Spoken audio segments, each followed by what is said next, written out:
అన్ని భాషల చిత్రాలకు సంబంధించిన టెక్నీషియన్స్ మరియు నటీనటులు ప్రతిష్టాత్మకంగా భావించే జాతీయ అవార్డులను తాజాగా ప్రకటించిన విషయం తెలిసిందే.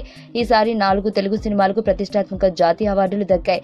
అవార్డులు వచ్చిన వారు సంతోషం వ్యక్తం చేయడం, అవార్డులు రాని వారు జ్యూరీపై విమర్శలు చేయడం పరిపాటి. ఇది ఎప్పుడు ఉండే తీరే.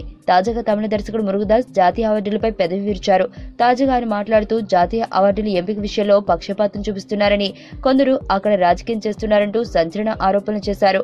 సాధారణంగా చిన్న దర్శకుడు లేదా చిన్న నటీనటులు ఇలాంటి వ్యాఖ్యలు చేస్తే పెద్దగా పట్టించుకోవాల్సిన అవసరం లేదు. కానీ జాతీయ స్థాయిలో ఎన్నో మంచి సినిమాలు తీసిన దర్శకుడు ఇలాంటి వ్యాఖ్యలు చేయడంతో అంతా కూడా ఆయన వ్యాఖ్యలపై చర్చించుకుంటున్నారు. ప్రతి సంవత్సరం జాతీయ అవార్డులు ప్రకటించినప్పుడు ఇలాంటివి కామన్ అంటూ కొందరు వదిలిస్తున్నారు.